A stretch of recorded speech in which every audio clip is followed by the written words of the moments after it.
All right, here we go. Check, check, check. Hello, hello, hello.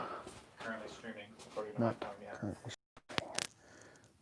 Let's review this. Let's rebuilding my brick forge live. I am according to this. My brick forge live. Yeah, haha. I am according to this. My brick forge live. Yeah, haha. There it goes. I am according to this. My brick forge live.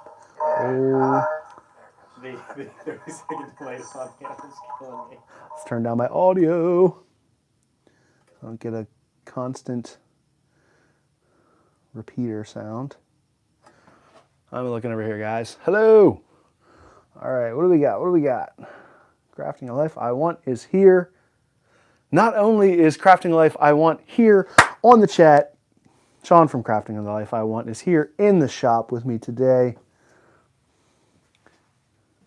Hello. All right, let's see. 18 watching. We got a bunch of people here. Everybody's here. Sweet. Too bad you weren't closer. 35 extra new fire bricks. Oh man, I know. I have. I'm just reusing the ones I had. We got some from a source that Sean and I know. I did think about better for insulation, but I did not. So we're just going to use what I have. I think they'll be fine. Let's make sure everything is going okay. I'm getting some lag here. Dum, dum, dum. That looks fine there. 1 minute and 52 minutes. All right. All right, let's see. Where are you lagging? Hopefully, there we go. It's coming back, I think. All right, maybe. Hello, Johan from the Netherlands, MK Woodcrafting. He's here. How's it going?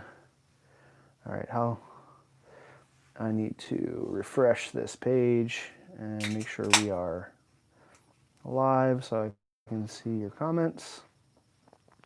All right, here we go. Now we're doing better. All right, how's everybody doing today? Can you guys hear me? I apologize. Last week I tested my live stream. My microphone was working perfectly, and then of course once I actually started up the live stream, it wasn't working and I didn't test it. So, hello from Texas, Don Farmer. How's it going? So you guys can hear me okay. All the way over here. Hello, hello. Sounds like you're right next to me. Day drinking, hell yeah. Mountain Prevail. Mountain Prevail. Jesse Allison, my man. Got a box. I'm actually going to open it up on camera. Live unboxing. Yeah, I don't know how you wait so long to open things up. Actually, I was going to open it yesterday, but then I was like, I'll wait. Okay, good. Sounds good. Mike's working. Devin's here. Everybody say hi to my partner in crime for the Art of Craftsmanship. Devin is on the live stream. My buddy Sean, who's here from Crafting a Life I Want. Morning. Dave Sterling from New York. Awesome. Mount Prevail. And Jesse, I also got the box with the, yes. I got the vacuum pump. So thank you so much. I do want to show you that one of the legs broke off in shipping. Now I can fix it, but if for some reason you got insurance on this, you might want to claim that because you might be able to get some money back. But they hit one of the corners, so I'll have to extract that screw and then remake this, which doesn't look like it'll be too much of a problem, but I can put a new foot on. So thank you so much. I appreciate it, Medi. Andrea, hello from Sardinia. Hey, from Mexico. All right. Got all sorts of people from everywhere. 27 people here. Thanks, guys, so much for coming and stopping in.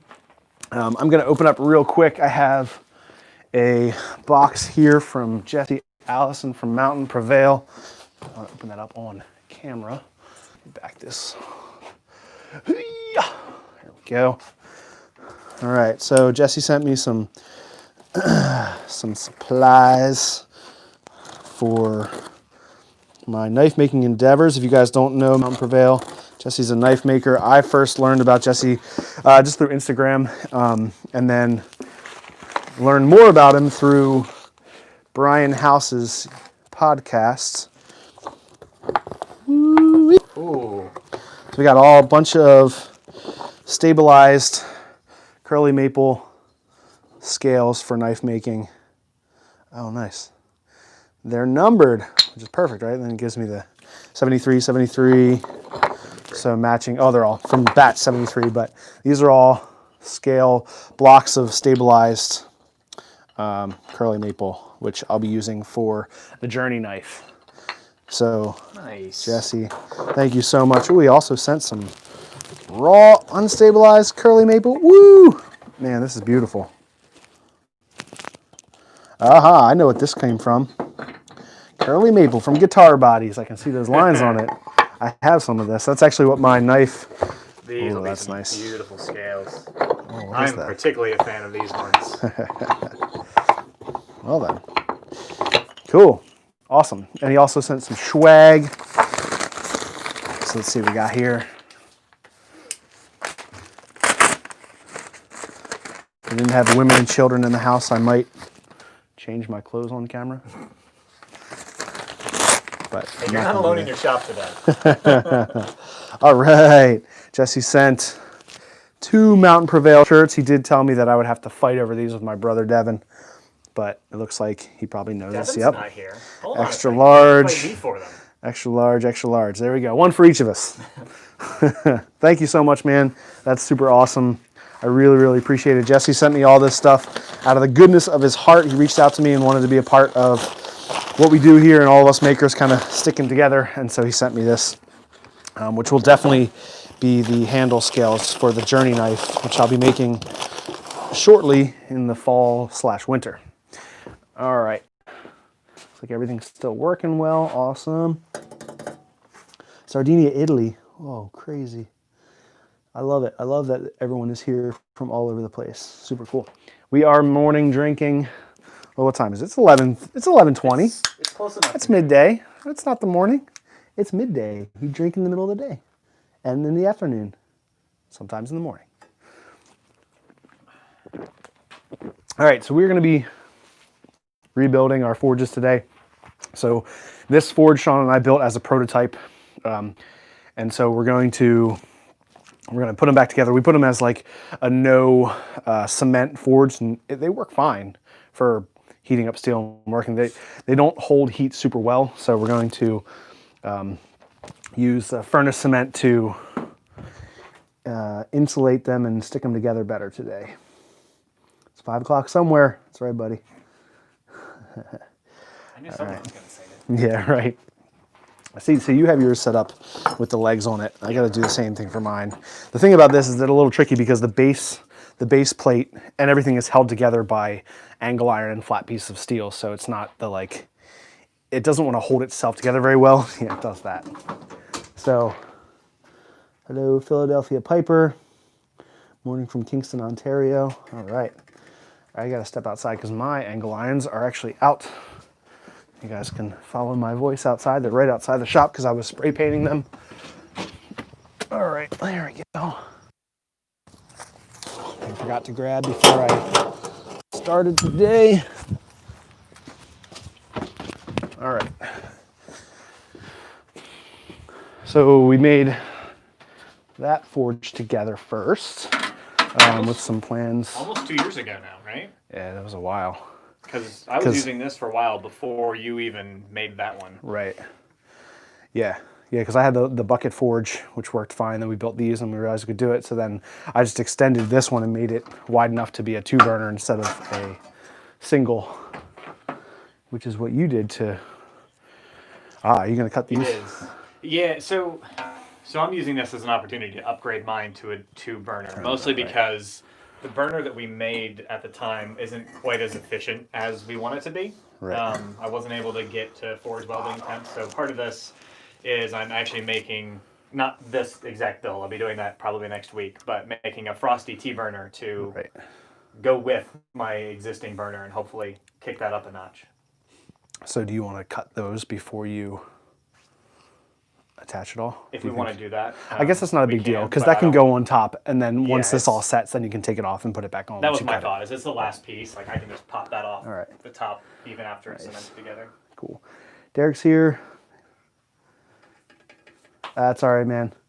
It is what it is. I don't mind that the leg broke off. It's just, you know, again, I just wanted to let you know just in case there's, you know, in case you can get some interest if you had it on it and get some money back, but still perfectly usable, and I will be super happy to put it into action. So again, Jesse sent me a vacuum pump, and I want to start playing around with maybe build my own stabilizing chamber to be able to stabilize wood, and so that will make it a lot less expensive journey. All right, so I got to do the same thing. I got to set this up with angler, and the trick is that these weren't all measured standard. I didn't drill these all standard, so I have to make sure I have the right ones. Well, that one fits fine. I see left or right. Mine. I was like, this isn't gonna work if I don't. When I took these outside to spray them, I was like, I wonder about that, but it looks like it's fine. It's a little off. You should have painted your top and bottom pieces too. Yeah, I know. Well, the idea was that these are the ones that actually were not the best quality, so I wanted to. Okay, so make sure that'll fit in there fine. Yes. All right, so these put up on legs. The idea, we wanted to make sure we put these together. At least I was thinking, put it together while the frame is together, because it's got to have something to sit inside of. Because if it doesn't, then we have to kind of cement everything together now, and then I have to try to pick it up and put it onto this. So this way it'll be on its frame, but the other challenge is that these are not the most stable frames, because they don't need to be at this point, really, because once you bolt them all together, then they're very stable. So we'll see. It'll be fine. Just take a little bit of love and finesse. Sorry for that loud noise. Okay. So these are going to go on top. I don't need that yet, or this quite yet. Move these away. Okay. So let's see. If I put those like that, that should stay. Hopefully. Well enough. Pushing straight down. Yeah, that's good. All right. So let's see. All I do need a spatula or something to spread. Yeah, it should be in here. I have plastic ones. This is riveting content for all of you who are joining us today. But, you know, that's the great thing I love about the live streams, right, is it's just hanging out in the shop. And versus Matrix here. All right, all right. Is Derek logged in twice? I think so. This is a dating stream. Funny guy. Process of making an electric heat treatment oven. No more guesswork with the temperature. Yeah, I am in the process of obtaining one as well. I'll be getting an even heat shortly to be all the heat treating of the knives that I'm going to sell. And let me know if you guys can't hear me at all, but because Justin's the only one with a mic. I'm actually trying to convince him to go with a 220 volt and offering to do the electrical work to make it work down here, as opposed to going with a 110 volt. Right. The nice thing about 110 though is that it can kind of go anywhere and be plugged in anywhere. 220 heats up quicker, which is the benefit for that. So we'll see.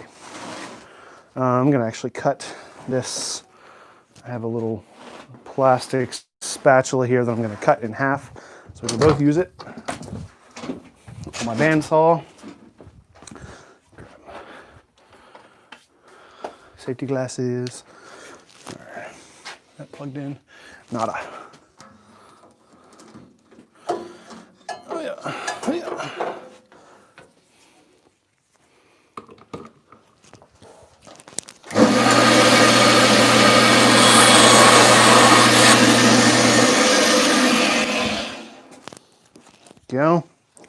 2 spatulas. All right, let's see. That up. We got. What's up, gents? Rainy Day Forge, good to see you. Thanks for watching, everybody. My dad's here. Nice. Edward Ike and Joy Porter. Hey. How's it going, folks? All right, let's see. All right, so I think I'm set in a way that it won't fall over. So I think we're just attach. I'm wondering, I guess maybe put them down one at a time. And then, see, that's 4.5. I'm just gonna put mine 1, 2.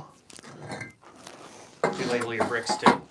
I did originally, but I don't know if that matters really. I just want to make sure they're kind of centered before I start building it all.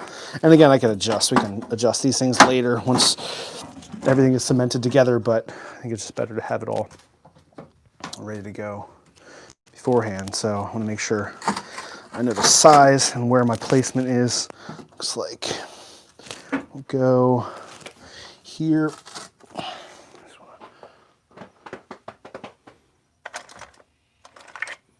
Weight pencil. There. And there. Okay.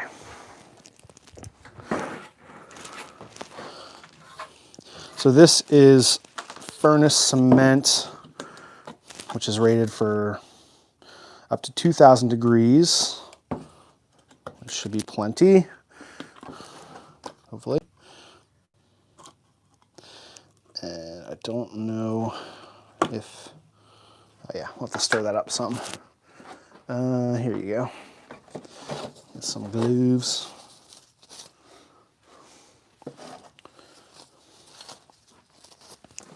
So guys, if you did not already watch, or if you haven't seen, I built this brick forge on a video on our channel. And this was based on the prototype that Sean and I built, which is what he has here. So we built that one and also built some burners, and realized that the burners probably would have been fine. We made a few little mistakes that gave us a headache for a while, but eventually we kind of figured out what it was and made it work. But I kind of considered, I considered making 2 burners, but I had the material to do it, but just wasn't completely happy with it. And then I got the opportunity to be able to buy 2 burners instead of making them, so I did buy them. So my burners are purchased. I was just looking for a scrap piece of wood. Here. Here we go. They're in there somewhere. Yeah, that's a little better. There you go. All right, so again, this is furnace cement. This is just something I got from the regular hardware store. And it should be fine to basically insulate and attach all these bricks together and fill in all the cracks, which has been letting out a lot of heat on my forge. And this is really just a stopgap until we find time and energy to make new forges, you know, using castable refractory and KO wool and something other than just hard fire bricks. But you know, you use what you have, especially if you're starting out in blacksmithing or woodworking or metalworking or knife making, you know, until you really know that it's something that you want to do full time, and or you can make money off of it. So if it's just a hobby, you know, use what you can, make some stuff on your own. If you invest the time into making your own equipment, then you will cherish it more and you'll use it more. And then once you have spent, you know, a small amount of money on building your own things, eventually you get to the point where then you decide to step up to a more professional or journeyman level equipment, then you can spend more money on the equipment. But I always love making my own things, obviously. That's why I have a channel of making things. And this is a fairly cheap way to step up to the next step. Make sure these are insulated. All right. So, Rainy day. You're not my dad. call me Papa. My dad's here. Hey. Oh, by the time I saw it, it was right after Rainy Day had said something when I commented. And so you can call me Papa. Big siding takes a while to heat up. Yeah, I mean, you know, Lukik Bora. I will be making a small batch to start with of knives to sell this winter, fall, winter, when I have time. I said that earlier on in the summer when I made the Journey knife, which we have the video of making the Journey knife. And then I'm also a teacher, so I'm working full time. So it'll be made sometime during the fall and winter time, and then I'm going to be selling them when I have them. It'll start out with a small batch. I think I have enough steel to make 8 knives to start with, which is what I have here behind me, all drawn out, 80 CRV2, enough to make 8 knives. And again, Jesse Allison from Mountain Prevail was gracious enough to send me some stabilized wood to actually make the handles for them. So I'll be using that wood. I am dead. All right. Okay, I think it's cement time. I'm gonna try to not get it too much on here. I don't know if it would stick to steel anyway, but. I mean, it's probably never coming off of here. Yeah. Right, yeah, it's not gonna rebuild it again. So again, we're just using a furnace cement. This is Cutland furnace cement. It's good for up to 2,000 degrees. So, assuming we just do it like normal mortar. Try to make it clean. It spreads way nicer than normal mortar. Oh yeah, right. How much are you? I don't know. I'm gonna put like a, I don't know, maybe 1/8 of an inch thick in between, so it has like room to fill in all the gaps, but not quite squeeze it all together. Maybe not 1/8, maybe a 1/16 of an inch. Yeah, you have more than I do, which is fine.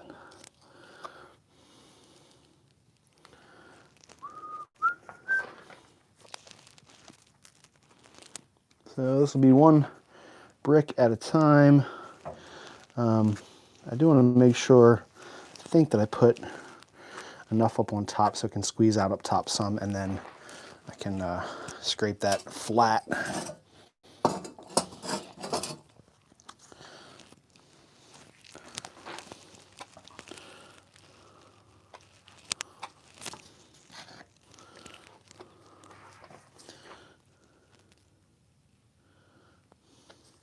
I don't, well, I guess I was going to say I don't really plan on doing forge welding with these, but I guess I would like to get up to that heat if we could. I'd like the option to do forge welding. Grade 6, oh, okay, Rainy Day Forge teach. Whew. Man, he teaches 6th and 7th grade, middle school. September was okay. I teach architecture to 9th, 10th, and 11th graders in high school, which to me seems like a harder thing to try to do virtually, which is what I'm doing for Baltimore City Schools. So all the teaching is virtual. And so trying to teach design thinking and building things and making things and architectural thinking virtually is not fun. But what are you gonna do? Okay, so I guess I should do Putting it on you're both, doing. Both sides? No, I don't think so. Okay. I think I'm gonna go. I think I like the 1, 2, 3 because Yeah, we should 1, be able 2, to 3, and then just yeah, you should be able the to do inside 2. ones and then Right.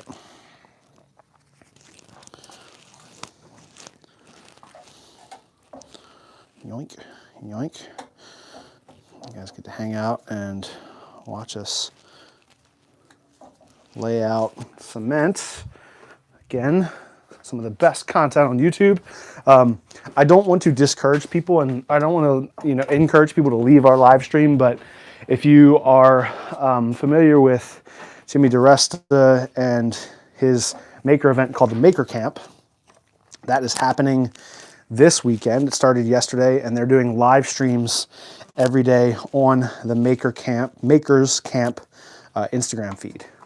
So they have every hour and a half to 2 hours, there's another maker doing a live stream for about an hour from all over the country. And Devin and I were going to head up to Makers Camp this year. We were going to be there.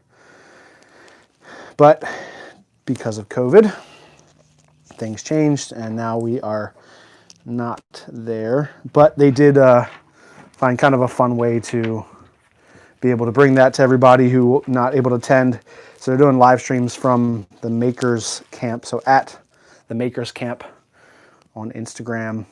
The nice thing is that they're actually doing all of the live streaming from their Instagram feed. So you don't actually have to go and find the other feeds. You just have to follow the Makers Camp, which is awesome anyway. It's once a year in October. Last year was the first year, and my brother and I were actually both up at a wedding in Ottawa in Canada, my cousin's wedding. So we thought about stopping by on the way because it's up in New York, but it's a little bit too far out of the way. It would have been about 6 or 7 hours out of our way on our drive home, which would have been just Sunday. So I would have done it, but my wife wasn't. Yeah. Happy wife, happy life. Absolutely. I mean, it would have been ridiculous anyway to try to go over that far for just a few hours, but I think it's also important to, what Devin and I want to do is trying to, build a connection within the maker community, and that's what the Makers Camp is about, and that's why we wanted to attend. But next year. But yeah, so I just encourage you guys to go check out the Makers Camp on Instagram, and they've got all sorts of awesome people doing live streams today and tomorrow, and they're putting up the live streams as well after they're done, so you can still go back and watch them. It's pretty sweet. So if there's one on now, don't go watch it. Watch it later. Hang out with us for the next hour or so while we're piecing all this stuff together. In the shop with Sean from Crafting a Life I Want on YouTube. Go check him out there, and on Instagram. All right, what do we got? I think a clamp is necessary. I don't know. Probably couldn't hurt, but I mean, I don't know how much I want to squeeze it out. Yeah, I think it's just like squeeze it by hand is probably good. I think squeeze it by hand is just fine. Yeah. As long as it stays relatively. Right. I'll squeeze it if it'll stay.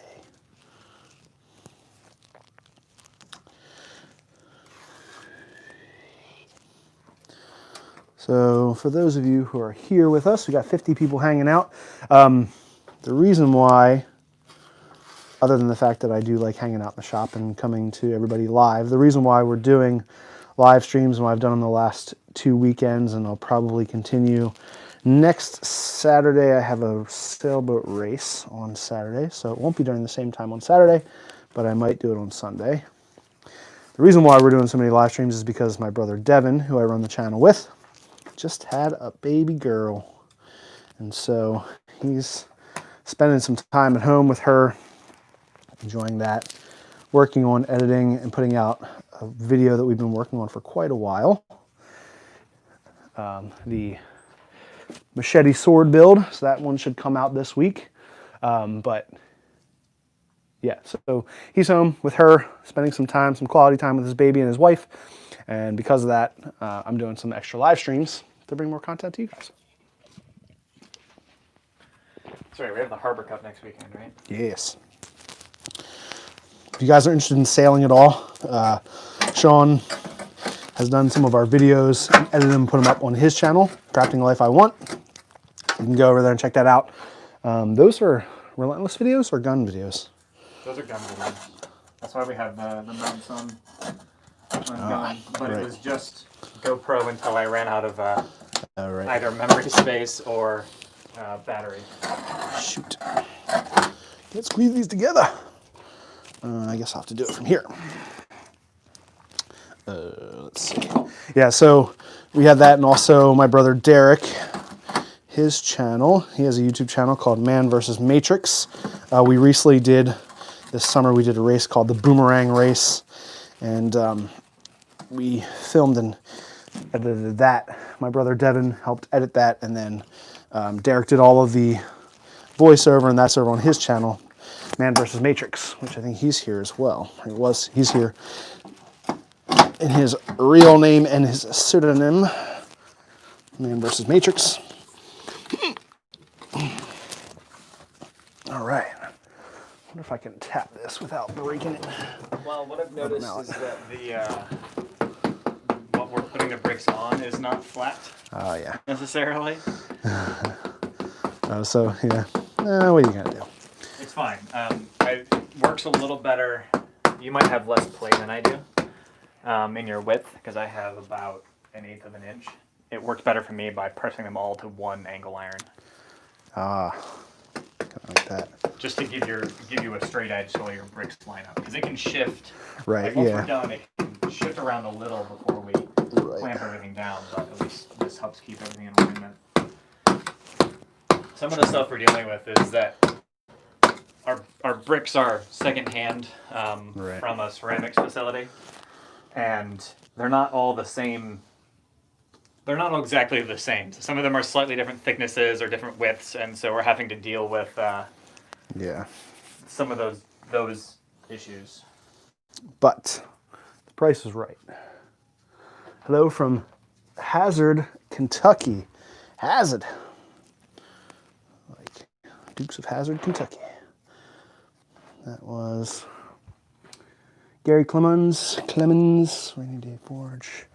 Still here, everybody's hanging out. We still got nice 40 people watching, people hanging out watching. So again, we're working on resealing and cementing our brick forges to have them be a little bit better, a little bit more insulated to hold heat.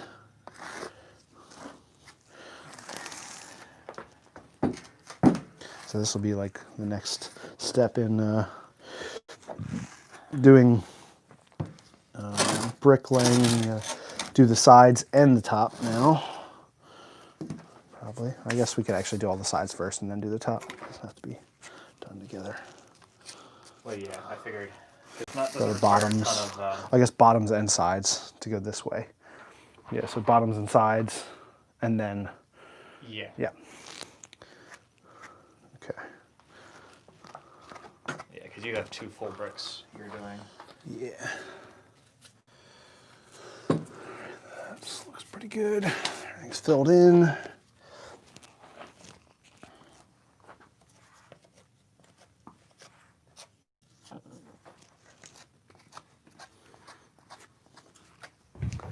$30 people watching. Are we losing signal? No, we still have signal. We lost them.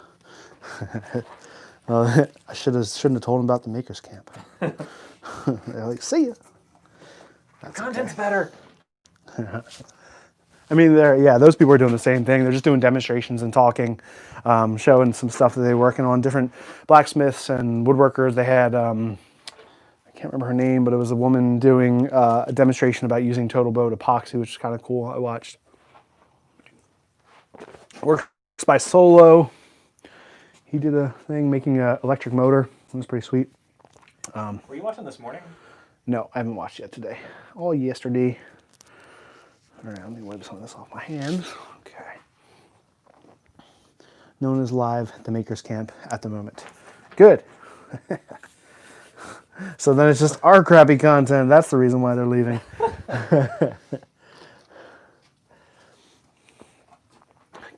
I was watching another YouTube channel this morning. A guy that I really like, started watching his stuff recently. His name is Timothy Dyke on YouTube, and he is a blacksmith. Calls himself Tim the Blacksmith. He's doing some cool stuff, but he asked his viewers at the end of the video, he's like, I'm trying to get to 100,000 before the end of the year. So I figured I might as well ask the same thing for you guys who are here if you are watching. Make sure you're spreading the love, telling your friends about our channel.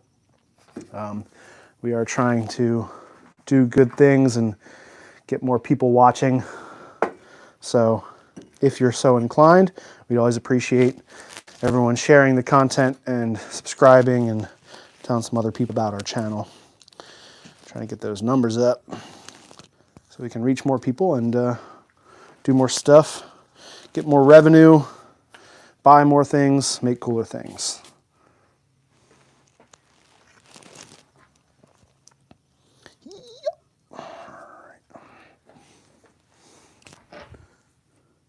Chris Allen, thanks, man. Gave us a thumbs up. I'm assuming that's for the sharing content. Pandering to the viewers. I mean, it's all, really, that's what it's about anyway, right? You want to get out there and meet more people. I was saying last week on the live stream, last Friday, when our podcast came out, we had Brian House on, and we were all, talking about content creation and being YouTube content creators, making things, and the reasons why we do it. And there is something fun about the type of, fame that you get from being a content creator. It's something that was only ever accessible to people on TV or in the movies before this, or like celebrities, people who had lots of media coverage. But now everyone has this chance and ability to get themselves known out in the world and to, create things for people and put it out there where everyone has access to it. And he said it's the right type of fame. It's the type of fame that, the way I like the example is like when you have a friend of yours or someone someone you've met or you talk to at some point in your life, and they become famous on a show, and you see them on that show, and you almost feel like you're a part of helping them to get where they are. You're like, oh, I know that person.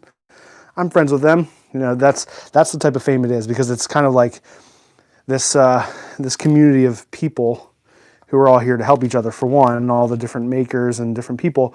But also, when we do something like this, like the live stream, then we can it's building the community. And I feel like we can get out and actually get into your homes a little bit more on YouTube and be more like a one-on-one. There's more connection.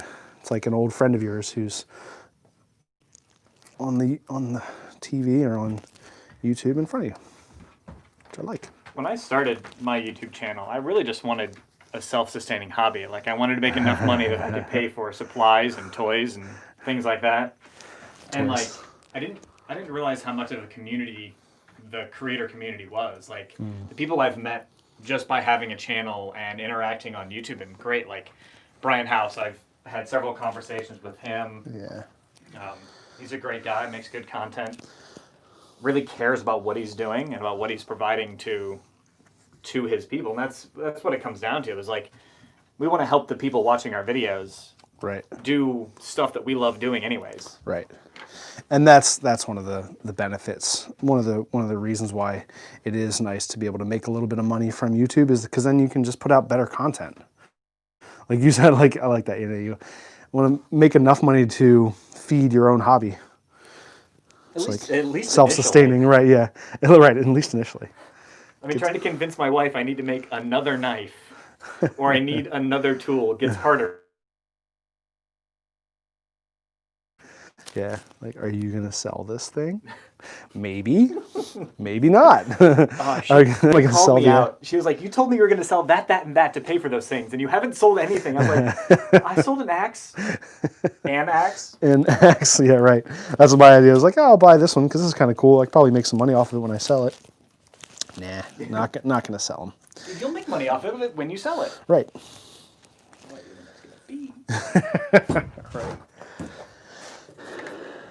All right, let's see. Chris Allen, is that fireplace mortar? It is. It's furnace cement. I got it from a hardware store nearby, Rutland's Furnace Cement. And this is something that I actually, I did some research on what would work well. I bought this to do hamons for knife making. I need the light.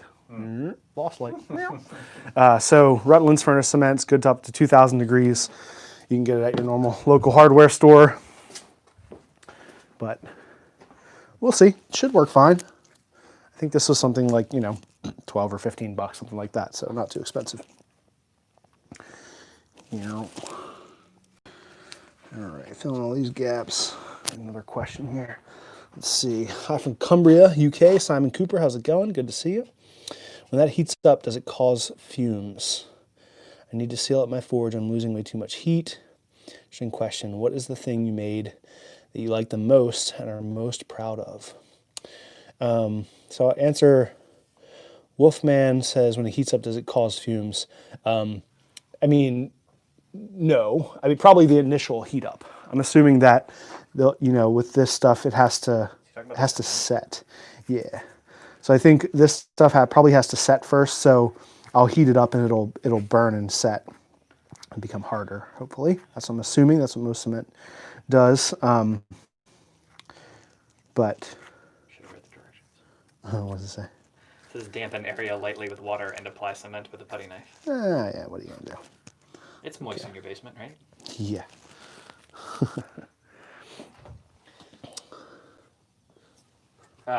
So the directions say air dry for at least 1 hour for multiple layers. Let air dry for 24 hours after each layer. And it says within 30 days, heat gradually to 500 degrees Fahrenheit to cure. So it needs to be heated to cure, which the fact that it stays wet inside the container with, when I first actually opened it up, it had kind of a layer of liquid on top, so I mixed it in, so it's all mixed, but yeah. Damn True says, our initial heat there is some outgassing, so yes, it will outgas and do it outside. So yes, these will definitely be heated outside to be able to cure all that. I mean, my shop's in a garage, and I don't run my forge without a garage door most of the way open. Right, yeah, see that too. All right, let me make sure I want to have these little cracks on the inside. Run a bead along there.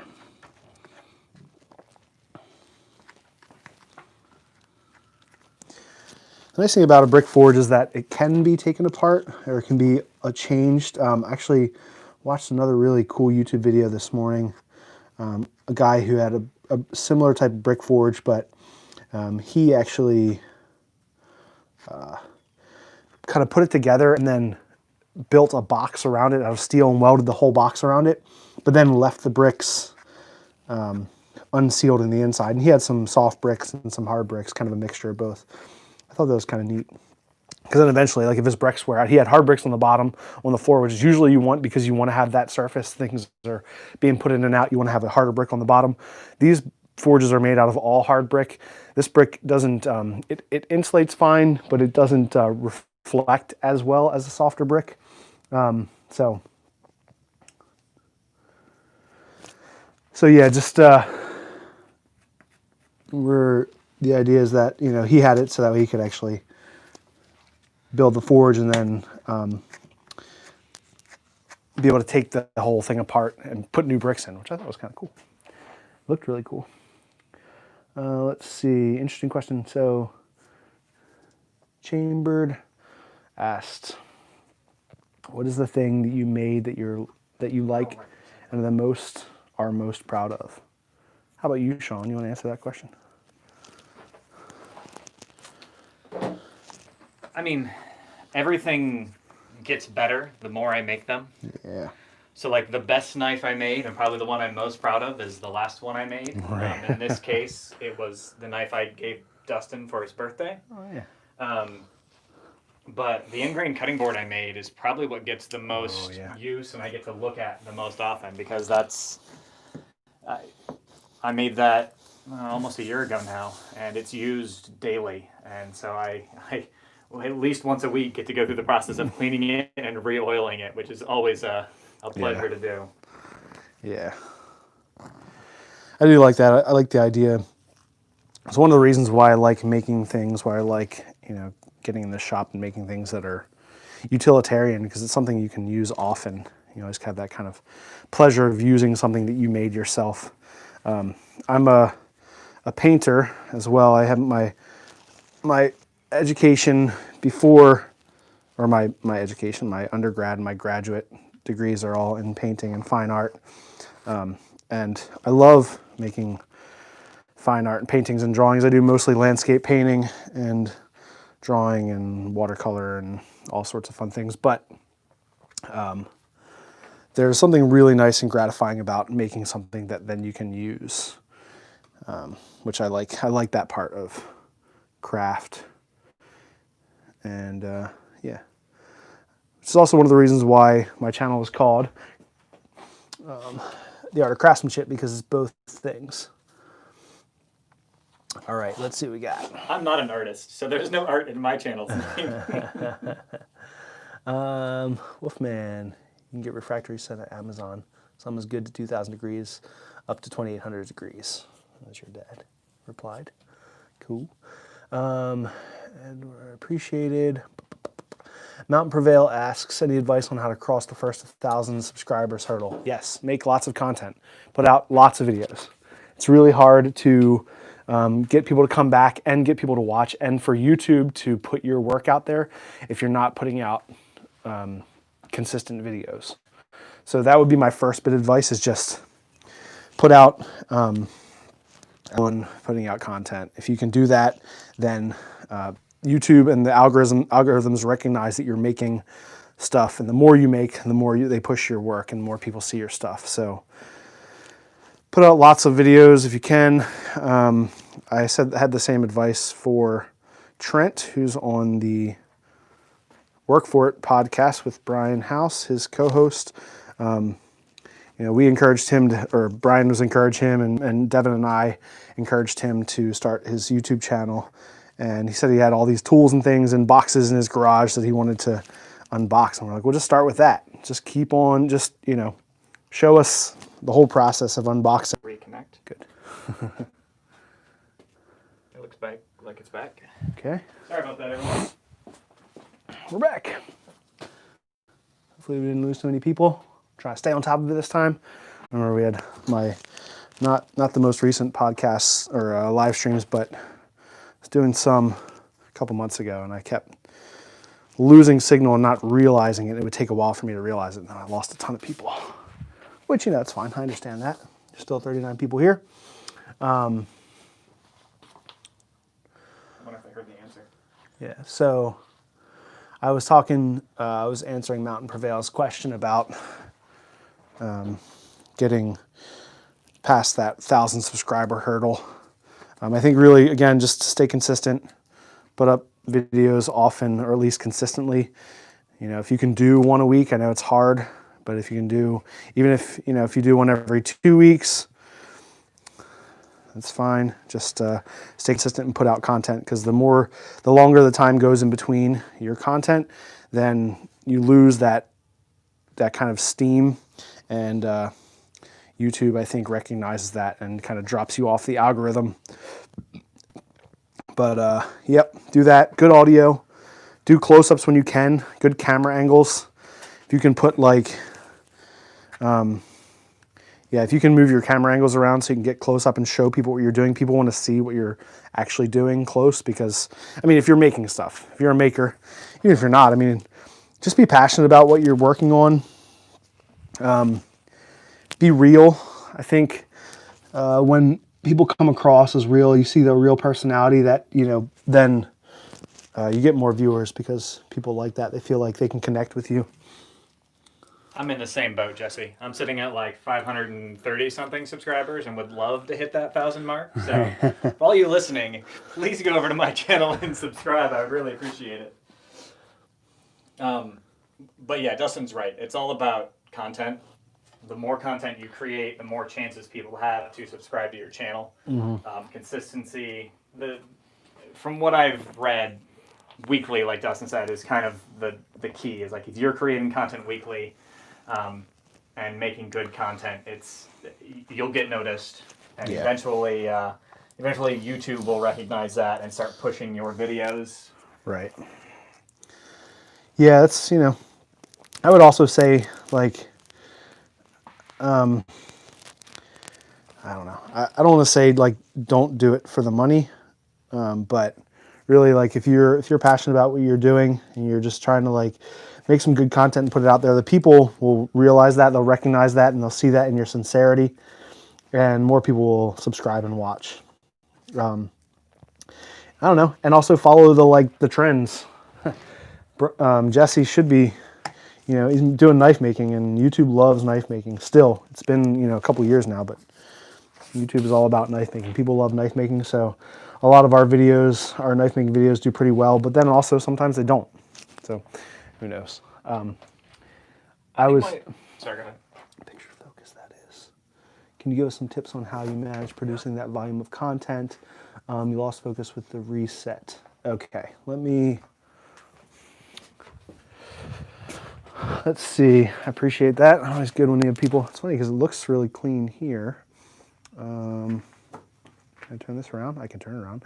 Hello, everyone from the backside. Let's try doing this. Oh, hey, Dustin Big Face. Okay.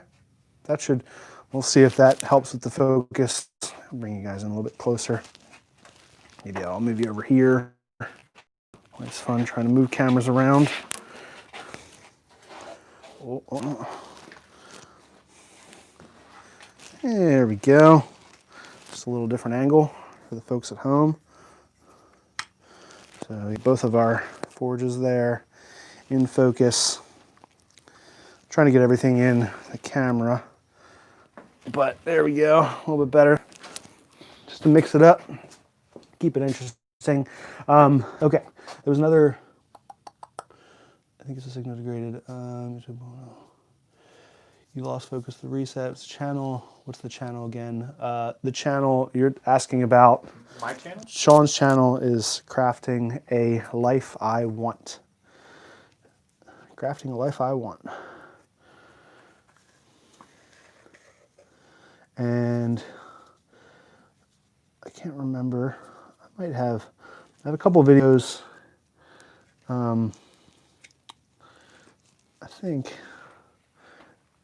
that may have either included you or I might have put a link to your channel in my videos. So I can't remember which ones they are. So that's no help to anyone listening right now. There's another question I think that said, any advice on how to do some of that stuff I was talking about? Let's see. Can you give us some tips on how you manage producing that volume of content? So I would say, obviously you got to work on it in your free time. I have my brother who does all of the video for the channel and also the editing, which is nice. You could also, if you're doing it by yourself, you could do more like vlog style. So just kind of capturing what you're doing every day. Just do a couple days and then put it up. That always works too. Again, just make sure you have good audio so people can hear you well. Good lighting. I don't know, good close-ups. And again, yeah, just, can't see me anymore now that I'm over here. Just capture what you're doing. Keep your camera on you. Who's asking that? Who was asking that? It is settings wheel. Shutters dropped. It's settings. It's not easy. Like Dustin said, he's got his brother that kind of helps take some of the load off. So he's only ever doing half of it, but they have to get their schedules together. For my channel, I do everything myself, and it's hard. I get burned out on the phases that I don't particularly enjoy. Yeah. Like for me, it's video editing. I'm not a huge fan of video editing. I'd rather spend my time in the shop. And so that takes me almost longer than it takes me to do the filming stuff and make stuff. Yeah, definitely. We work on the videos, usually take 3 or 4 or 5 days of filming, and then Devin will spend at least that much time editing. Obviously, a couple hours a day here and there, but usually it's about a week or so after we make something that the video will come out. So it's not super easy, but if you want to build your followers and your subscriber numbers and stuff, then you just got to put the time in. Where'd that? All right, let's see what we got. Hopefully everyone's here. 50 people still watching. Okay, that's good. So you guys are still here.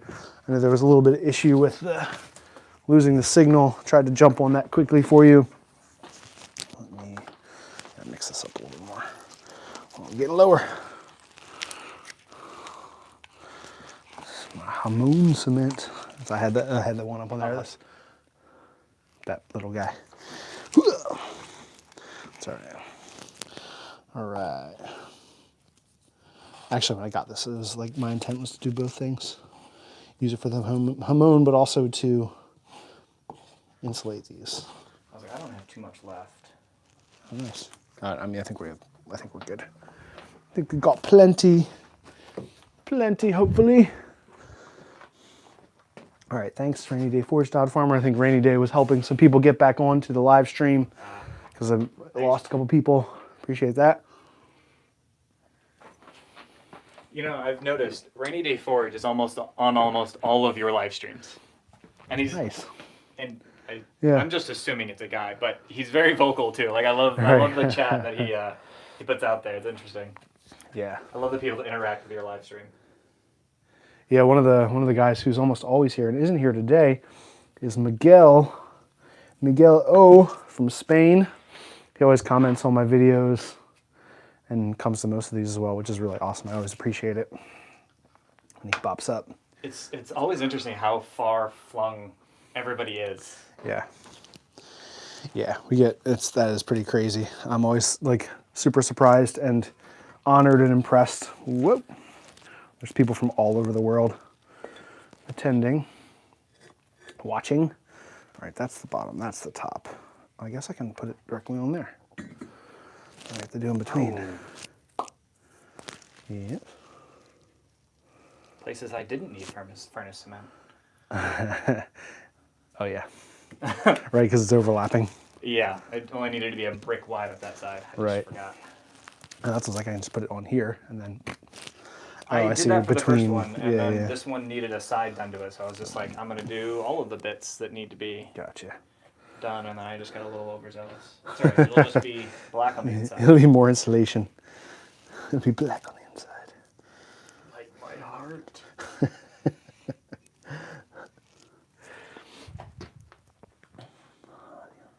Who's the hottie on the left? Your left or my left? Your left. Oh, that would be me. Thank you. Thank you, my wife, for popping in and making me smile on camera and a little bread face. Doug Wood. Who said it? Oh, nice. Douglas Wood said crafting just got another subscriber. Nice. Thank you. Always a pleasure. And I will say, we had Jesse Allison was on here earlier, Mountain Prevail. He was watching. I'm not sure if he's still here or not, but he reached out to me again to send me some stuff to help out with the knives. And I told him that I was like also happy to, kind of spread the love and bring them along. All the makers kind of bring each other along, carry each other and bring everybody up on YouTube. And he obviously was happy to hear that, but honestly said, and I knew that he said that's not what it was about. Like for him, it's about all of us being this community, right? And offering what you can to different people at different times. And so he's happy to help support what we do here on the channel, whether or not I was going to shout him out and, talk about him on the channel, which obviously I knew that. So I appreciate that, Jesse. I know that I do really appreciate the help and all the support. And it's super cool, man. I really appreciate everybody doing everything for each other. That was another big realization for me with starting YouTube. It's like you started a couple years before I did, and the last thing I wanted to do was to like compete with you or anything like that. Don't get me wrong; his content's better than mine as far as quality of video is concerned, and so on and so forth. But YouTube's not a competition. Like you're not competing against other YouTubers. Right. Yeah. For views, it's much more of a community. Yep. Yeah, and the way that my brother Devin, he kind of, the way he says it, it's kind of like, there's a pie and everyone can kind of get a piece of the pie. And the pie is huge. It's not only a few pieces. It's, there are thousands and thousands and thousands of pieces. So the pie is big enough for everyone to have a piece of it, and there's tons of people out there, and we have this avenue in this community that now can be all over the world and not just, you know, the people who are nearby, or, you know, how it would have been back in the day with TV. You know, you might be showing something on TV in your own area, but it's not going to be in all the other areas, so you only have those people who are close by. But now we have an avenue to reach people all over the world. Millions and millions and millions of people watching all over the world on YouTube, so let's share the pie. Everyone can enjoy the fruits of our labor, hopefully. You know, get a little bit back from what we put into the channel. And it was one of the reasons why when we started our YouTube channel, we didn't want to start a Patreon account very early on, because, you know, we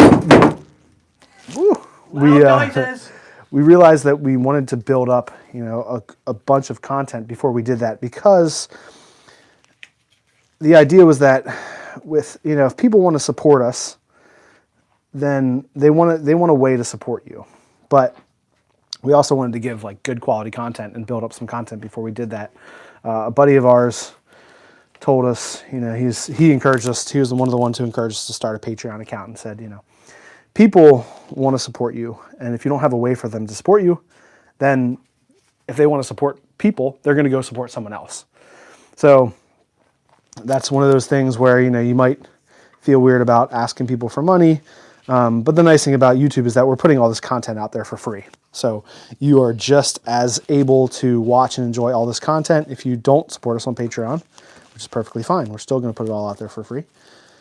But, you know, other ways, other avenues for people to support you if they feel like they want to do that.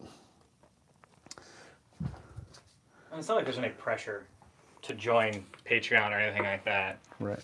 It's just if you want to, do it. If you don't. Right. The other thing is that a lot of people who have Patreon accounts, oh, this is really getting dry at the bottom. They offer, you know, more, you know, you get benefits for being on Patreon. And something that we thought about and talked about, and we really, you know, we put a ton of time and effort into the channel.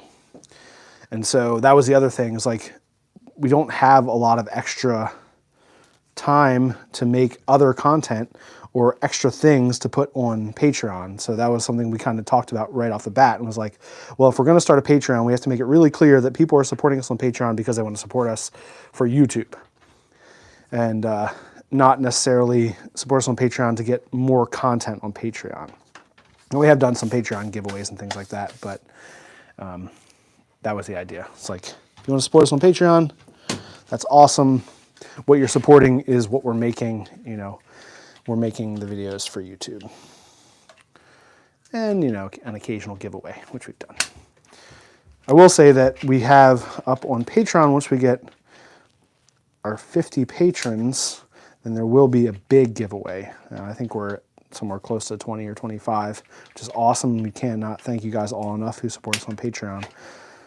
But once we get there, then we'll have a bigger giveaway, and you guys will get a little benefit for your support. Oh, there's one. We're getting there. You're, oh, nice, you're almost done. Yes. All right, But so I that's have here. far fewer bricks than you. Well, a couple fewer bricks than you. Right. That's in between here. Oh, baby. Hopefully we have enough.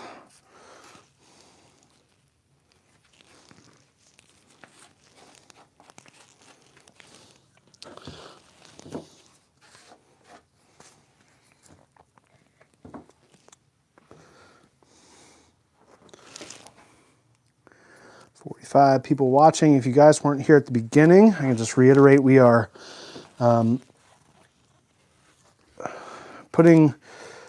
built this brick forge, the one that's here that I'm working on a video on our channel a while back, and the one that Sean here is working on is one that he and I built together kind of as a prototype, we were kind of testing out an idea to build these brick forges. So build that one together, and then I built mine with the additional burner. And when we built them, they went up without any cement in between. It was just the bricks held together by the angle iron and threaded rod and the metal. So now we're coming back in a couple years later and furnace cementing everything together with this furnace cement, which will then hopefully insulate these better and keep the heat in a little better. It turns out we still like forging. Right, exactly. That one goes there. I just need some on this. Ooh, that's too much. Yeah. Sorry. Too much.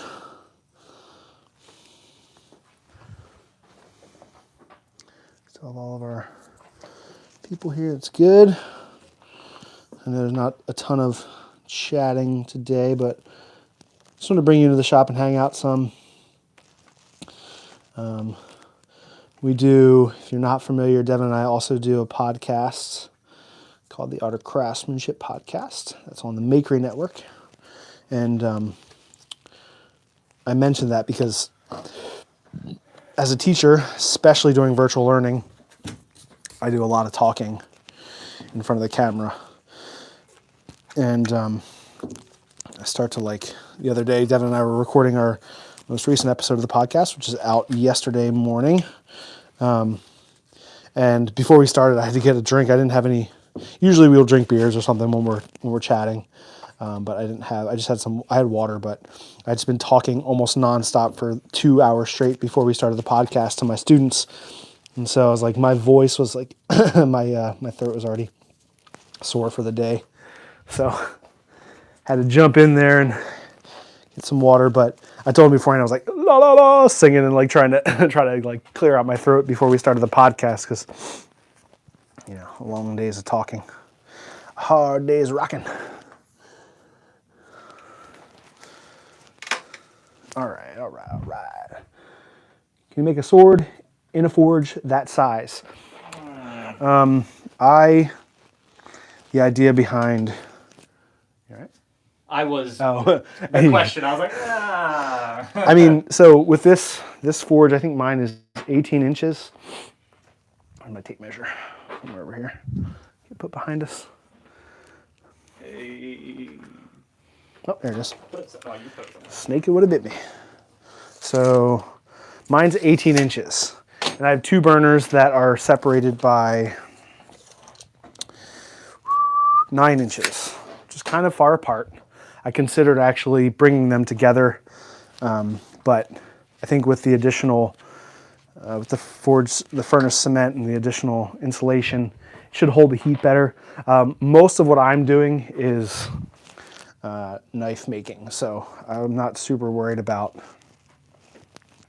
good, I'm almost there.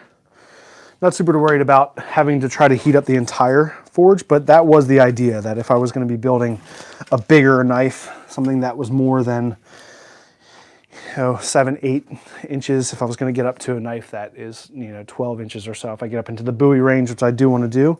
Got some 1084 here in the shop that's nice, and I think it's 1/4 inch, and I have enough to be able to actually forge out a bigger Bowie knife for a friend of mine who is commissioning me to do that when I have the chance. The idea is to be able to, do something, be able to heat treat something bigger. So I did want to have the deeper forge that I could heat up the entire cavity of the forge and then get inside and have that whole space filled so I could heat treat and work on a larger thing. Now, don't necessarily need that much space to be able to actively forge, because you're not going to be able to heat up that much steel and work on it anyway, unless you have a power hammer, which I don't. I can't heat up anything more than maybe 3 or 4 inches to be able to, work that material before it cools down. So the idea really was to be able to have enough forge to be able to heat treat, so you can heat something up evenly across the entire surface. So that's the goal. I haven't done anything larger yet. But speaking of sword build, that's what we made a sword. recently and have that build in the works. That's being edited currently. Devin's working on that to get done hopefully this week, and then we'll be able to put that out. And we'll keep coming out with some live content to fill in the gaps while Devin is enjoying his time at home with his baby girl. All right, let's see. How are we looking on the front side? To be able to move around to your side. Mine's looking messy. That's okay. It doesn't need to be. Doesn't need to be pretty. It just needs to be able to keep all that heat in. Hold the heat in. I think the walls are good. See if I can push down on this squeeze. Oh, I did notice. So I had thinner bricks. For example, I had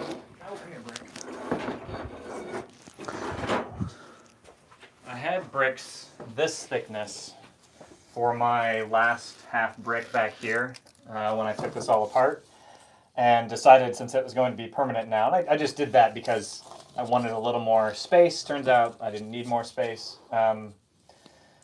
Anyways, I decided to upgrade that to the thicker brick since we were cementing it, and they're not the same size as the rest of them, so like it's a little wonky in the middle. Oh yeah. Because it's like lower here than it is here. Yeah, mine does that too. Kind of walks across, which that doesn't really make any difference in the grand scheme of things for the forges. Not really. I do think I got everything sealed pretty well. Ooh, getting dry at the end.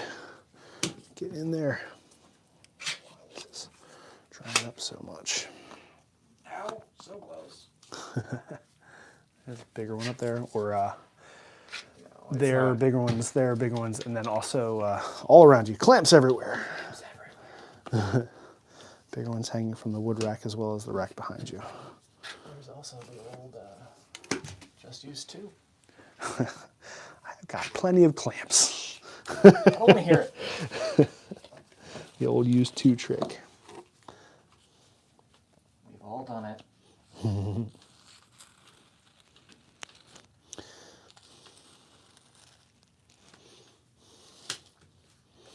just wanted to give that last one a squeeze better than we could do it. Oh yeah. It's mostly because it was a little wonky, and so it wasn't like it was sealed at the top, but not so much at the bottom. I Right. wanted to undo some of that.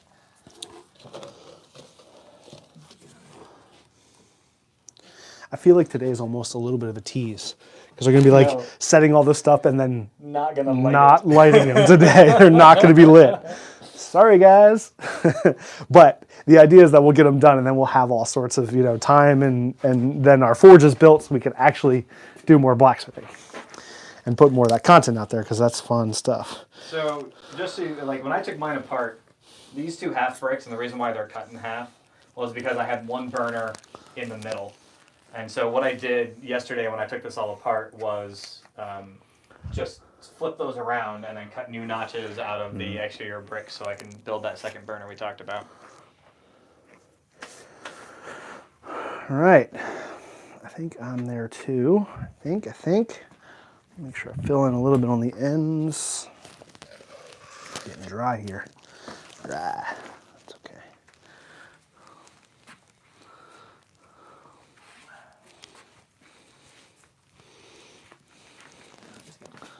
Junk on the inside. Well, I guess we did use basically all that first. Yeah, no, it was good. Just the right amount.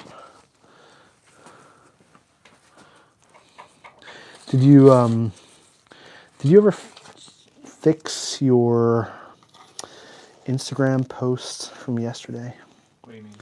Well, you only captured like the first 15 seconds of what you were saying. Really? Yeah. No. I was like, and I think it was late when you did it, because it was, or maybe I forget, but It was late.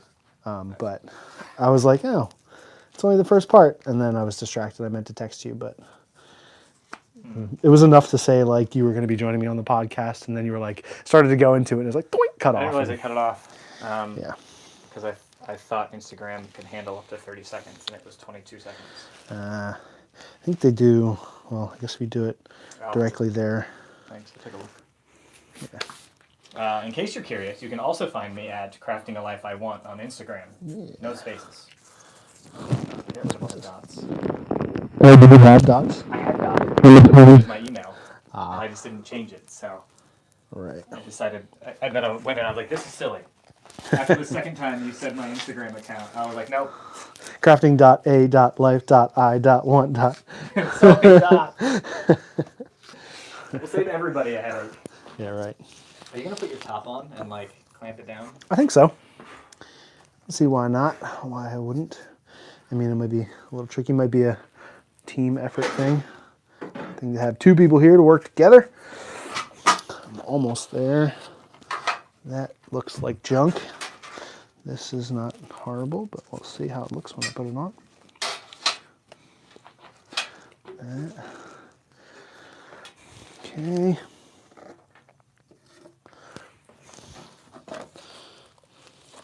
Okay.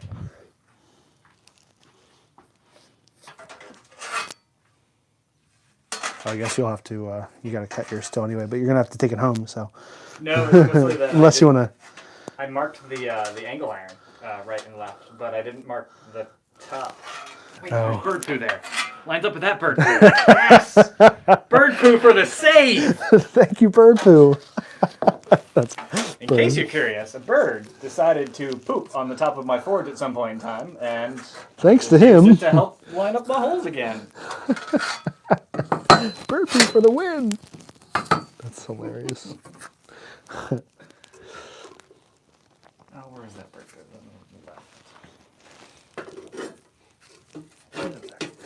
Get in there.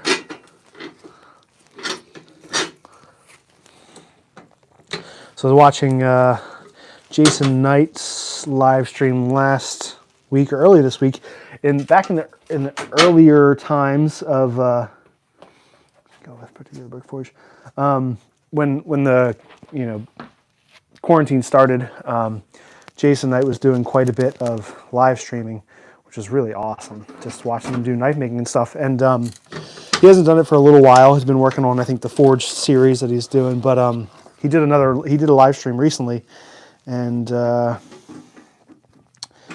he was talking about his forges that he's been using for years are called Chili Forge by the company. It's a company that does a forge called Chili Forge, like the actual chili. And all their different forges are named off of different types of chilies. And I went to check them out today because I was looking at different lengths of burners between the two holes, and like $1,000 for a chili forge. Half of what I'm saying in that is because, let's see. Jason Powell asks, "Hey guys, just wondering why you chose to go with the particular brick forge as opposed to one made from a metal propane container with the insulation, something similar." Because we had all the resources. We had everything to be able to make these basically for free. We had to obviously make the burners and buy the burners and things like that, but other than that, we had everything else. I originally, when we were thinking about making the forge, I was like, well, let's do it in a propane tank. And then I think you found this kind of design online. So it was cheaper. We were able to get the bricks basically for free. And if you're questioning the viability of it, the Essential Craftsman actually came out with a brick forge. He released his video, if I remember correctly. It was like 2 or 3 days before Dustin released his video for this. And I'm like, I just want to comment on all over the people that are like, hey, way to copy the Essential Craftsman, and be like, hey, we made this one a year ago.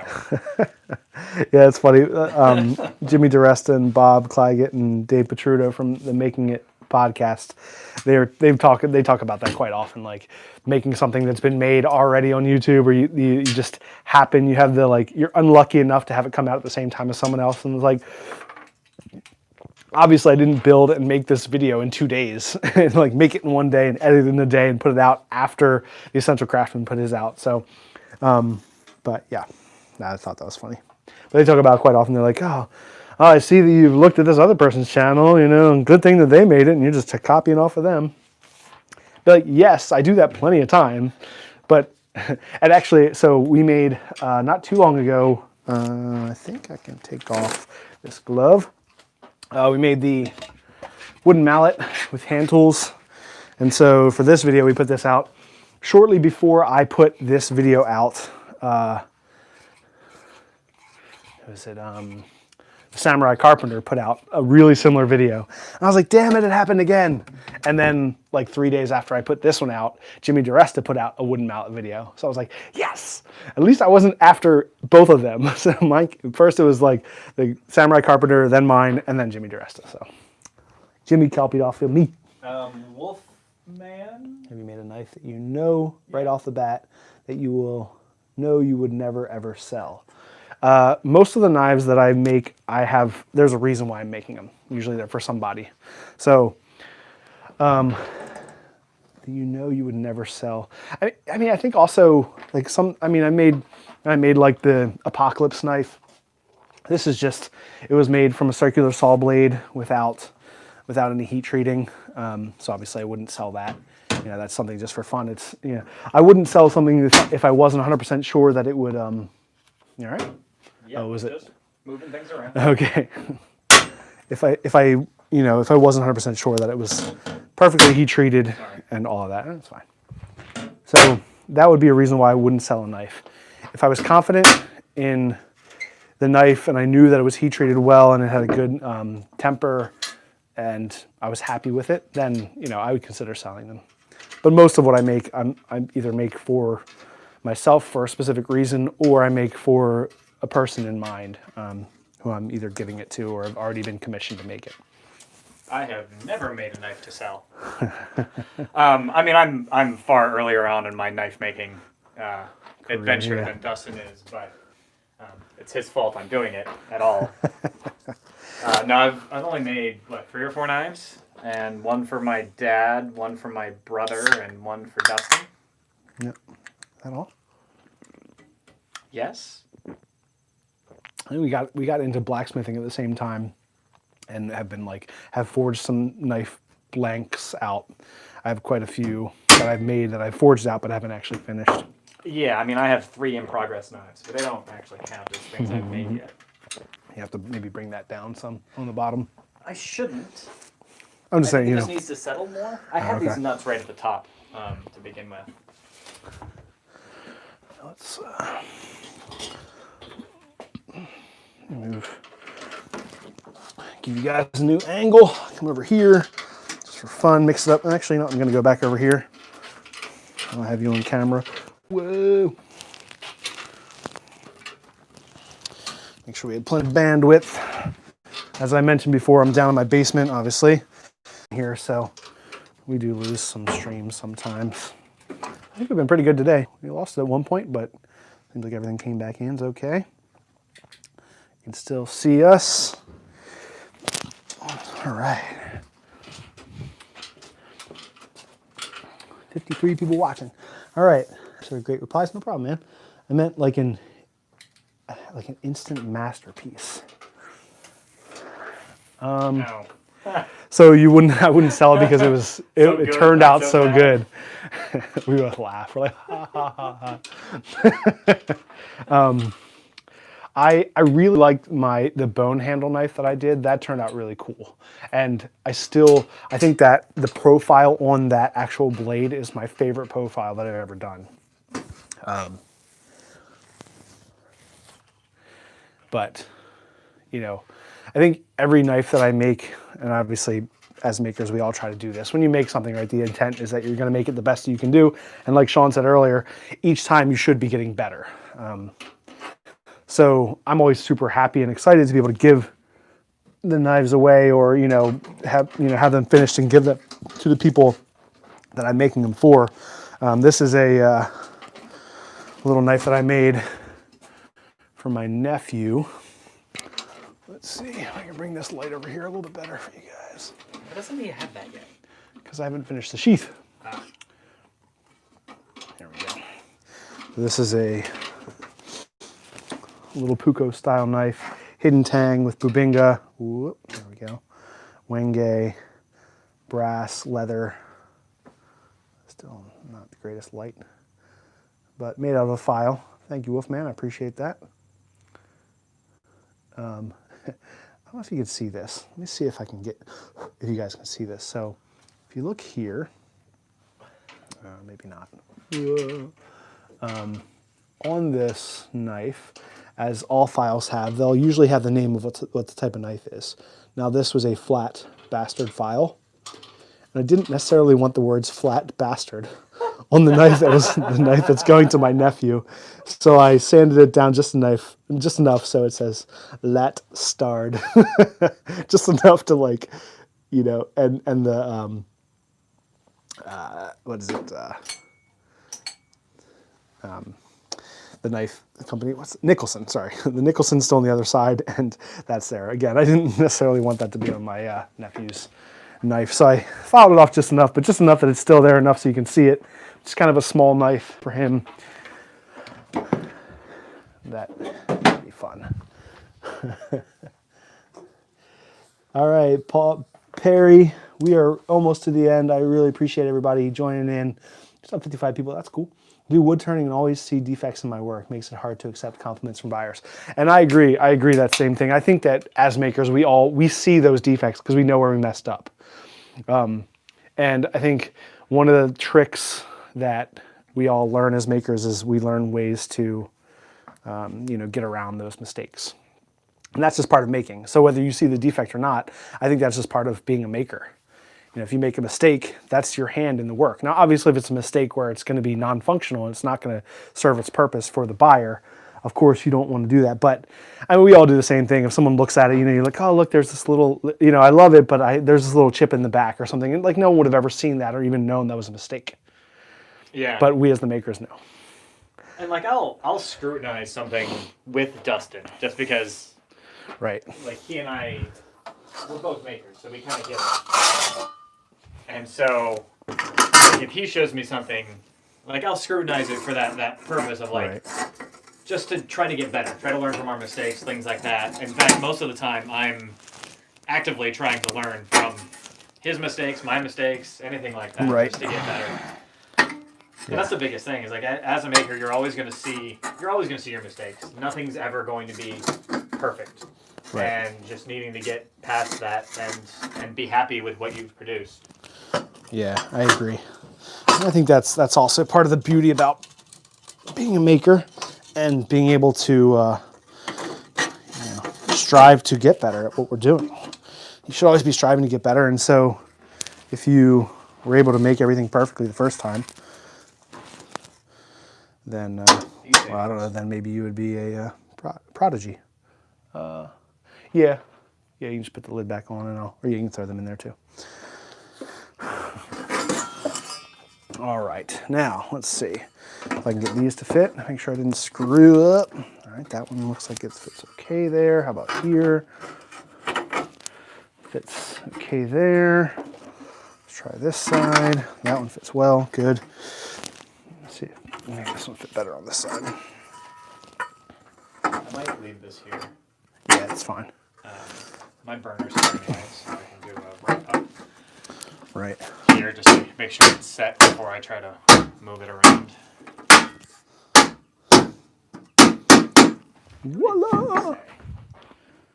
Let's see, those are all 1, 2, 3, 4. It says within 30 days. Ah. So heat them up within 30 days. I think we need to let it dry for 24 hours, I guess.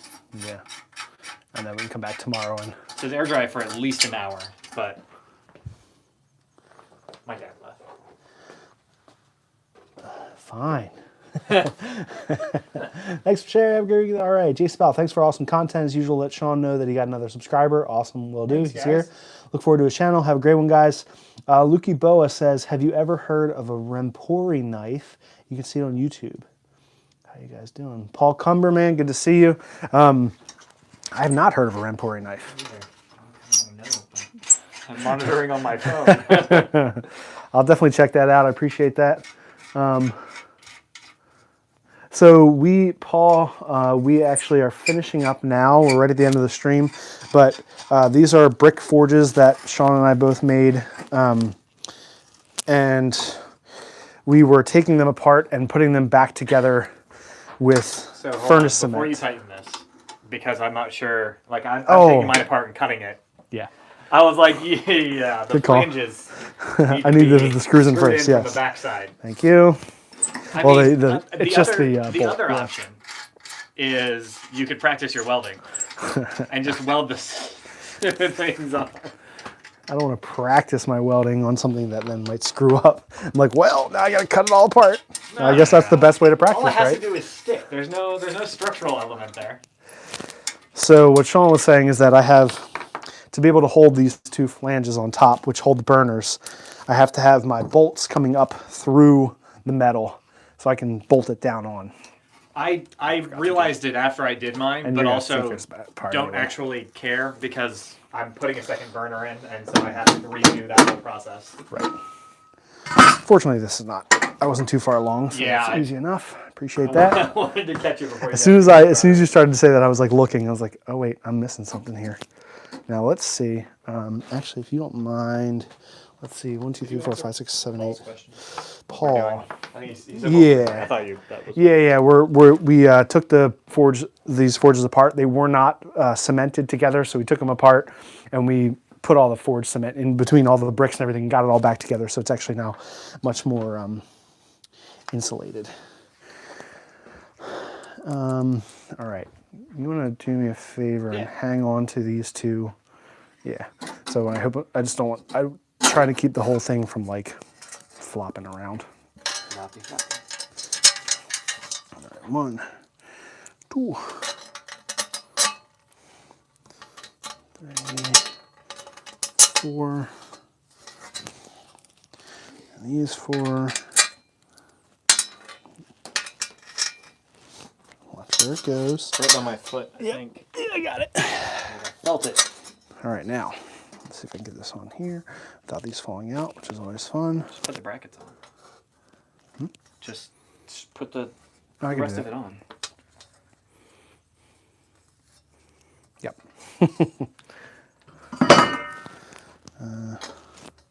Well, maybe I'll just do this. Let me grab. Sorry, you have me stuck here. I know, yeah. I'm just going to do these for now, just temporarily, so they don't fall out completely. Yep. We just had the realization of like, I have to flip this over and I have to put it down, and each of these bolts is going to want to fall out of the holes. So I'm just putting the nuts on top just so they don't fall out completely. Just a turn or two. Hold them in place so I can get them all in, and then I can adjust them once I do that. All right, there we go. Now,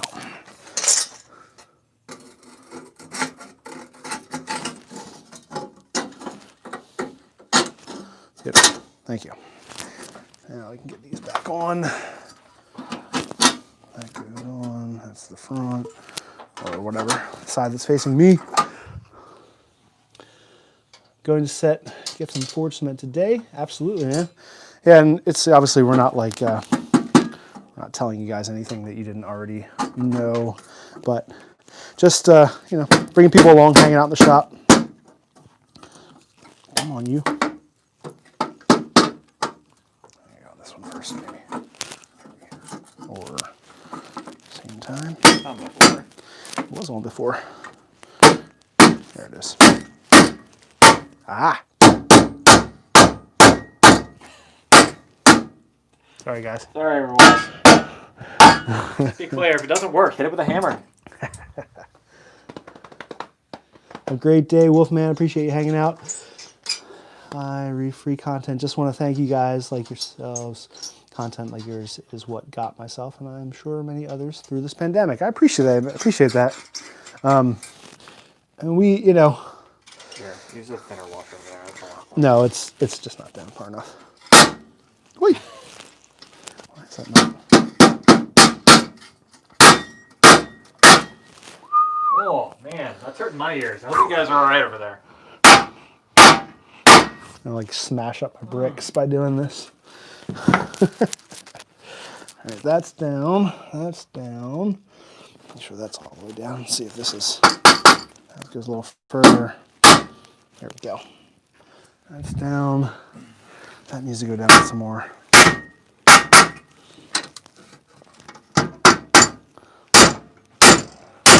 The nuts will pull it in too, right? Yeah. I mean, mine did. That's the only reason I say it. And it's All less right. painful for the guests. You're always thinking about the viewers. These guys too. You know, my dad had a set of these when I was a kid, and I love them. The little like Robo Grip ones. Yeah. The ones I have now are Irwin brand, and they're similar, but they're just like a modern adjustable, or like a modern version of channel locks. Right. Where I adjust with a button, and they are by far my favorite pliers. Like I use them for everything. That's quicker than what I'm doing.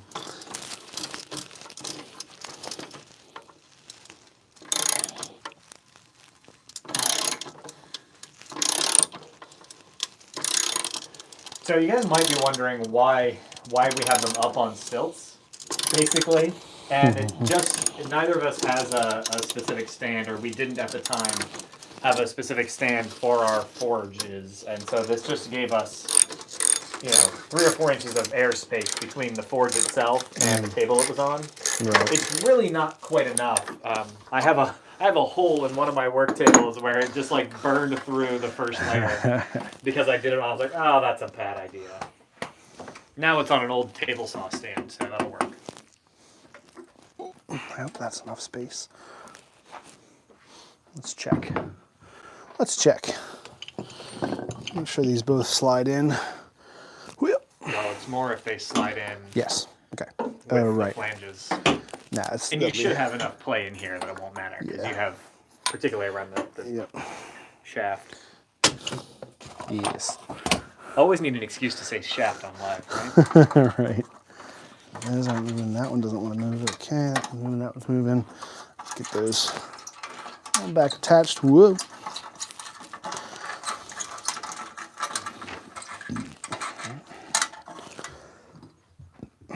Should have painted these too. Yeah. What about that? I would say that from a rust prevention perspective. Right. Like I was looking at your stuff and was like, oh, mine's actually holding up pretty well. Yeah. All right, need washers. The edges, did you paint them with like high temp paint? Yeah. Okay. Yeah, actually, so these were, what's it called? What's it? When they had the chemical, the zinc, whatever on it. Oh, the galvanized. Galvanized, right. So these were galvanized, and I burned this forge a whole bunch of times outside to burn off the galvanizing on it. But then that was the main reason why I wanted to hit these with the paint, was to like give an extra layer. Well, just to give an example, where did I put that piece? So like, this is what it was to begin with. Was this kind of galvanized stuff. Right. And you'll see this one actually goes on the front of my forge like this, and it helps hold door bricks in. You can see how it's been oxidized here a bit as well. Yeah. And like I said, I always have significant ventilation when I'm using mine. Yep. Okay, that's there, that's there. Desirable. Death is not an option.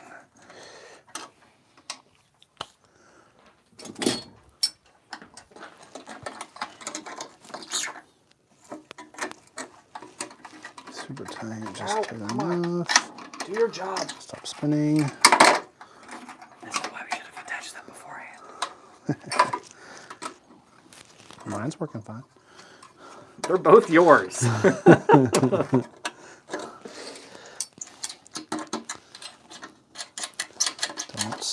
Don't spin, there, good.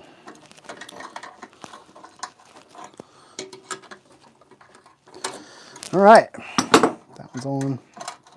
I got those two top ones are both spinning. Oh, yeah, you just gotta hold on to it like this. Spin, spin. See if I can get that to go on without wiring you. So how about you? You. Just spray with a little bit of WD. Yeah. Wolfman said he's getting some forge cement today. Yeah. I mean, I don't know why it took us so long to do it. All right. It's well, because they just worked. Taking it apart and doing it just always seemed this is a lot more fun doing it together on live stream. And you already took yours apart as well one time. So it's like, Well, because I painted everything. Yep. Don't drop the nut. Put a little bit of WD-40. Whoop. That one. I told you. That one doesn't want to go in. Oh, why are you not going in? Let me try switching the nut with another one. I tried that. It might just be that specific one I need to clean out better. Oh yeah, okay, so it's actually the nut. Could run a tap through it.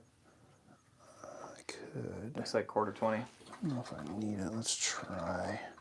Has a little bit of WD-40 on it. Ha ha ha. Yes. Nice. Got it. I think maybe just, put it on and then backing it out. Released what was ever in there. Something was inside the threads. That was keeping it from tightening down. That's tight. All right. I think that is all we're going to be doing today. Appreciate everybody hanging out with us. This one doesn't want to go now, of course. Oh wait, there it goes. I'm going to try to do another live stream next week. Always, Not always. dropping your... Gotta keep those nuts off the ground. Don't drop your nuts. I'm going to be building a wooden frame for the outside of my truck. I have a pickup truck, F-150. I'm going to be building a frame for it out of some 2x4s and some wood that I have. And I will probably going to do that next weekend on Sunday. The reason why I'm doing that is because we're going to be using my truck and doing like a hayride for a few people for Halloween, trying to find some other fun things to do on Halloween other than just trick-or-treating, which our children will not be doing this year.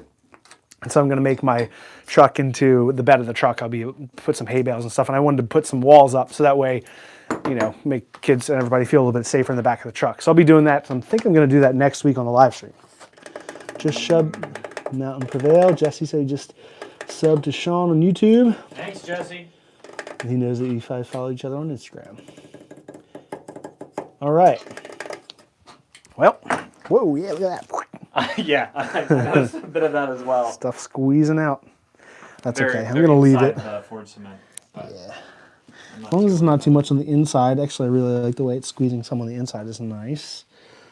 Good bead all the way around. Yeah. Everything looks nice and good. I can kind of clean that stuff off. Yeah, getting a little bit of squeeze out, but that's good. That's what we want. Make sure everything is nice and tight inside. I can get my burners. Let me check now. Make sure everything lines back up.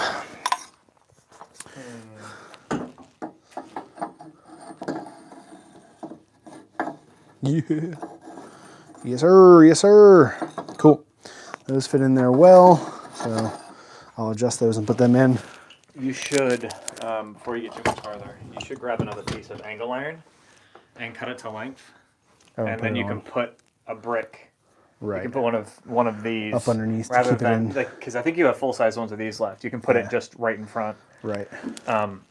So one of the things I want to do, one of my issues with this design is that because of these bars here, the all thread, because it's on the inside of the bricks, there's no capability to slide stuff left and right. And so I use a bigger piece of this thickness brick has a forged door with the galvanized this piece on the front, and so that kind of keeps it in.